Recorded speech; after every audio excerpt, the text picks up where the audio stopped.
Hi, AI Johnny Mac here. Today's show was recorded a few hours before Biden announced he wasn't running. I thought it would be weird not to mention the story. Anyway, here's real Johnny Mac with today's daily comedy news.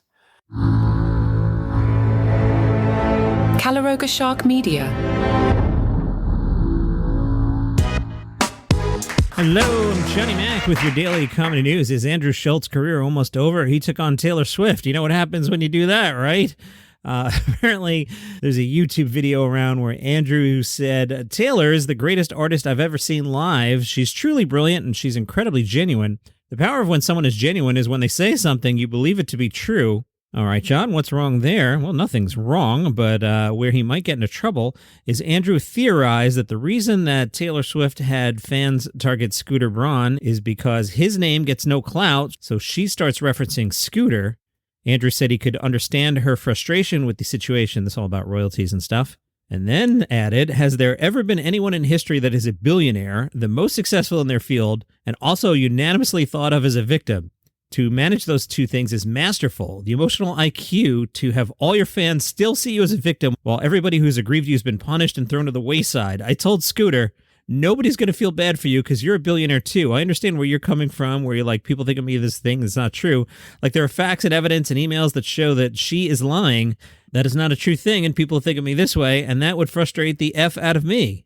Scooter announced on June 17th that his music manager career was coming to an end after 23 years, and he's also parted ways with Justin Timberlake and Kanye West. Mark Norman spoke to the Gazette about growing up in New Orleans and said, "It's a weird place to grow up since we were constantly getting robbed. It definitely had an impact on me. I would often walk into the house and somebody would be in my dad's office stealing a computer or something. But our house was usually a disappointment for criminals. They'd wander into our weird home and found that there was really not much worth stealing. I love New York. You have to love it to be in New York. I've been mugged 3 times. But that's what happened when you lived in Brooklyn before sections were gentrified and you're young, dumb, and drunk. I'm personally frustrated. If you listen every day, you know I drop into what I call half-ass impressions. My Mark Norman has totally drifted back into doing the Seinfeld everyone does, and I can't find it again. I'm going to have to work on that. Norman's comedy heroes, George Carlin, Mitch Hedberg, I could see that, Bill Burr, Greg Giraldo, and Stephen Wright. All those guys are comic legends to me. George Carlin could do it all, social commentary, jokes. I've been into comedy ever since I was a little kid. I was a big Groucho Marx fan. He was the funniest, weirdest guy. Who would ever thought I'd follow in their footsteps as a comic? David Cross spoke to Entrepreneur and said, like most comics, once you do a special and your stuff's out there, unfortunately, that stuff is done. Stand-up is the only place where this exists in the arts. The material's done. You burn it. You've got to start fresh every single time. When I start out, I don't have a particular theme in mind. I riff a lot, and then bits will expand. I write on stage, so the stuff I'm doing at the end of the tour is different than the beginning. When it comes time to make a special, I always need to cut some stuff I've developed because I don't want to be up there for 2 hours. I'll always have about 20 minutes of stuff that I haven't done yet that I can carry into the new show, so I'm not starting completely from scratch.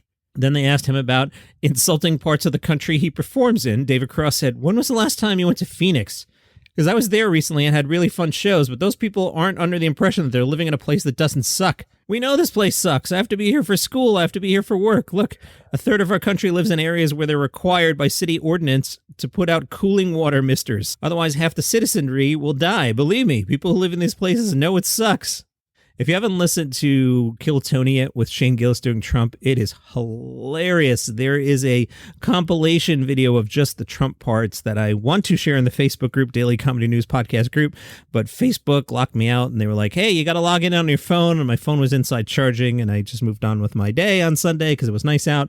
But I may or may not have shared that in the Facebook group, Daily Comedy News Podcast group, by the time you're hearing this. Weird Al said when he was trying to get into his friends' rock bands, they thought it was very funny when I tried to play a rock song on the accordion. To them, everything on accordion sounds like polka, so I decided to lean into that idea and start doing polka medleys of rock songs, and people think it's funny. In case you missed it, Al put out a new polka on Friday. Al explains, as the polkas evolved, they started taking more inspiration from Spike Jones, the 1940s band leader who did like funny versions of songs, and he'd always incorporate gunshots and slide whistles and cowbells and weird sound effects, and I started incorporating that as well. So yeah, the polka medleys nowadays are sort of like a cross between traditional polka and old school Spike Jones. From Late Nighter, they tell the story of how Bob Newhart could have possibly, perhaps, maybe succeeded Johnny Carson on The Tonight Show. Newhart told the story to Craig Ferguson in 2014. Back in 1967, NBC was having one of their arguments with Johnny about salary. Johnny wanted a raise, and NBC said, that's it, no more. He's not going to hold us up anymore. So they were trying out other hosts, and I did the show for 3 weeks in New York. Newhart did 3 weeks as guest host in the summer of 1967, a few months after Carson had temporarily quit the show over a contract dispute. That dispute was about NBC's decision to air reruns of the show during the after strike. Carson felt it violated his contract. Jimmy Dean hosted the show for 2 weeks during that dispute. By July, Johnny was taking off 3 weeks to perform in Las Vegas. That's when Newhart subbed. Newhart subbed for another 3 weeks that November when Carson did more shows in Vegas. Newhart told Craig Ferguson, I was kind of being groomed. But there was no bad blood. Mark Malkoff, host of the Inside Late Night podcast, we know Mark, he was a guest a few weeks ago, said Newhart and Johnny were friends. Newhart did it the right way and checked in with Johnny. Newhart said, at the end of the 3 weeks, I was a blithering idiot. It's the toughest job in the world. Malkoff says Newhart was one of the rare guest hosts that could have hosted the show permanently. He definitely was in the conversation before, like when they were going to replace Jack Parr. Big shout out to Deb. Deb has joined the $2 club at buymeacoffee.com/dailycomedynews. John, what's the $2 club? You sign up and you're in the club and I shout you out, hi Deb. And then you support the show by spending $2 my way every month. If 1 million people do it, I will have $2 million minus fees. Not quite at 1 million people yet, but Deb, much appreciated, and even more appreciated than the $2 is you listening every day. So hope you're having a good day. Thanks very much. The Daily Beast pulled out some more quotage from Trey Crowder. I think this is from the rant that I mentioned the other day. The words of Trey Crowder are, according to the Daily Beast, y'all in 2016, Trump rose, I went viral, JD's book came out. We got to know each other a little bit. He came to my show, hung out afterwards, went to a bar. All we talked about the whole time was the existential threat we agreed Trump posed to the American people. While I was not charmed by the man, in fact, it was like pounding beers with a spreadsheet. I did leave there thinking at least there's some sane Republicans left. Crowder says, nobody tongue polishes a boot heel like this MFer. The only reason any of us know who JD is because he's bought, paid for, and wholly owned by Peter Thiel. Peter Thiel, the billionaire whose current pet project is military AI. So yeah, if you thought Dick Cheney and Halliburton was bad, you just wait till my boy Jim Dave unleashes his sugar daddy's armada of autonomous murder drones on Gaza. F. J.D. Vance. The Laugh Out Loud Loveland Comedy Festival returning August 1st, which is not too far away. If you are friends with me in real life, you have to realize I panic that summer's over. I start worrying on July 3rd that summer's over. I live in New Jersey. We get 10 weekends, and I start doing the countdown immediately. So the threat of August 1st to me, August 1st is like the 2-minute warning of summer. I understand that I'm crazy and there's 4 or 5 weeks left, and I work from home and it doesn't really matter, and I can record the podcast early and go to the beach on a Tuesday in September. I get it, but boy, I panic when August is coming.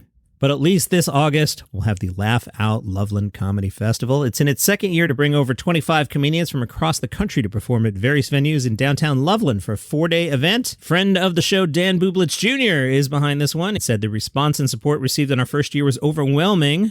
We were unsure how this new comedy festival would be received, but every show sold out. That's very impressive.